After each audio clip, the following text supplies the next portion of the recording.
जो दरवाजे पर आए हुए अतिथि का सम्मान नहीं करता, उसको जल नहीं पिलाता, उसका मान सम्मान नहीं देता, उसका आतिथ्य नहीं देता, उसके लिए भी एक नरक रखा गया है।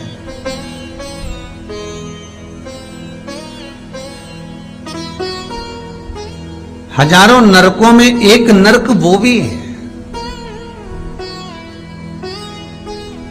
जिसका हमने आतिथ्य ना करा हो।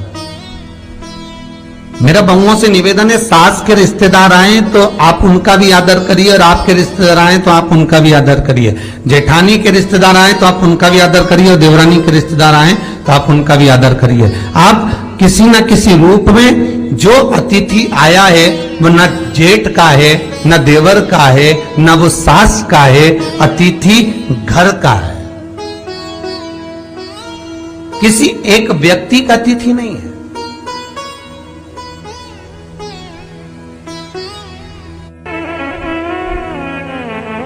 बड़ी बहू सोचे कि मैं घर की बड़ी, बड़े परिवार की, मेरे पास में बहुत धन दौलत, मैं काय को गिनूं किसी मेहमान को। छोटी बहू सोचे मैं काय को गिनूं, मंजली सोचे मैं काय को गिनूं, संजली सोचे मैं काय को गिनूं।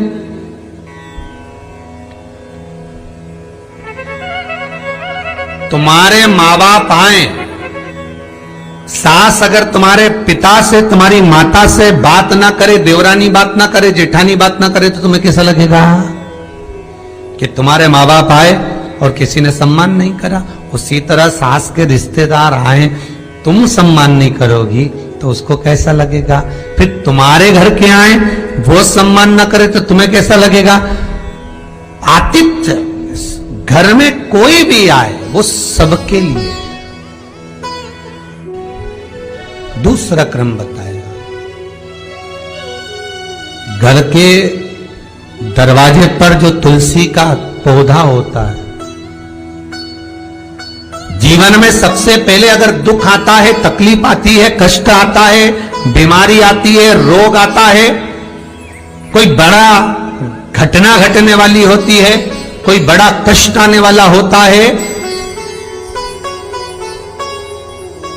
तो लक्ष्मी जी से माता पार्वती कह रही है, घर में जो तुलसी का पौधा होता है सबसे पहले घात उसी पर होती है। तुलसी का पौधा सूख जाता है, समाप्त हो जाता है, उसके डालियां मुरझा जाती हैं, नीचे लटक जाती है, मंजरी झुक जाती है, या तुलसी के कुंडे में जो मिट्टी है उसमें फफूंद पड़ जाती है।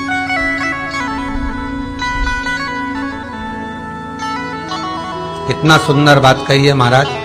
तुलसी के क्यारे में, पद्म पुराण, तुलसी के क्यारे में जो हम जल डालते हैं, वो जल हमने जब डाला और वो जल अगर नीचे गिर रहा है, उसका भी दोष वर्णन है महाराज, उसका भी दोष हमारे शास्त्रों में वर्णित किया गया। तुलसी के क्यारे में अगर जल डाल रहे हैं और वो जल जमीन पर बह रहा है, गिर रहा है, उसका भी दोष है।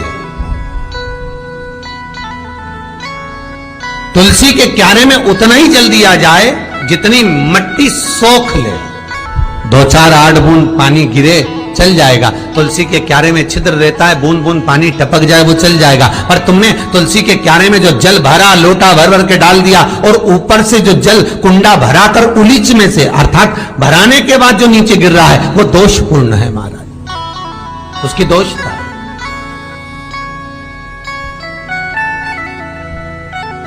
वो दोष देने, तो लक्ष्मी से माता पार्वती जी कह रही हैं कि दूसरा क्रम है घर में वैभव, लक्ष्मी, संपदा, प्रतिष्ठा, यश, आरोग्य को पाने के लिए तुलसी के क्यारे की आराधना, तुलसी के कुंड को नमन करना। तीसरा क्रम कहा, घर में चाहे नल लगा हो, चाहे आरओ का प्लांट लगाओ, पानी का, घर में छोटा छोटा आरओ प्लांट लगा रहता है, फिर भी घर के अंदर रसोई घर में एक छोटा सा मटका, मटका नहीं तो हंडा, हंडा नहीं तो बाल्टी, बाल्टी नहीं तो कलसा, पानी का भरा हुआ जो नारी रखती है, दूसरे दिन उस पानी को बाहर ढोल कर फिर वापस धोकर भर लेती है। मटका रोज धुलता है, हंडा रोज धुलता है, प्रतिदिन का।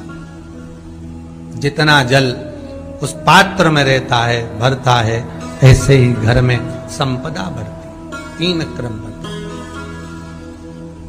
चौथा, नारी के मस्तक पर जो चीर होता है, ये पूर्वज, इसी चीर से कथा प्रारंभ हुई थी और वहीं पर पहुंच गई। लक्ष्मी पार्वती के संवाद पर चल रही है महाराज।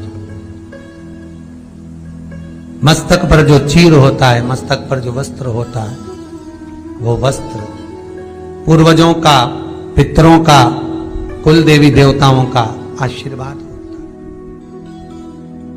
ईश्वर महादेव, जो व्यक्ति पथभ्रष्ट हो जाए, जैसे मदिरा के नशे में पड़ गया, कहीं जुए में पड़ गया, कहीं मांसाहार में पड़ गया, कहीं व्यसन में पड़ गया, कहीं गलत काम में अगर कोई जा रहा है, तो श्रम्भेश्वर महादेव के नाम से काली तिल भगवान शिव को समर्पित करी जाती है।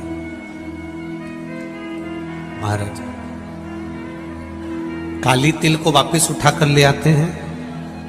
उसी काली तिल को जो मदिरा का नशा करने वाला होता है या जो गलत व्यसन में डूबा हुआ होता है, उसको वो सुबह के समय अगर नहीं खाता तो भोजन के साथ उसको दिया जाए। श्रम्भेश्वर महादेव। एक बेलपत्री का भी बहुत अच्छा प्रयोग है श्रम्भेश्वर महादेव का। मदिरा पीने वालों के लिए, मांसाहार, व्यसन में, जुए में, वेश्यावृत्ति में, पर नारी में, गलत जगह पर जो डूबे रहते हैं उनके लिए पहले की कथा में उसका वर्णन किया है बेलपत्री। श्रम्भेश्वर महादेव, एक बार सब बोलेंगे। कौन से महादेव? श्रम्भेश्वर महादेव। फिर जम के बोल लो एक बार, श्रम्भेश्वर महादेव। जब हमारे घर में क्रोध बढ़ता है या कोई गलत कार्य में जाने लगता है, तो श्रम्भेश्वर महादेव का हमें शरणागति लेना चाहिए। श्रम्भेश्वर महादेव का पूजन करना चालू कर देना चाहिए।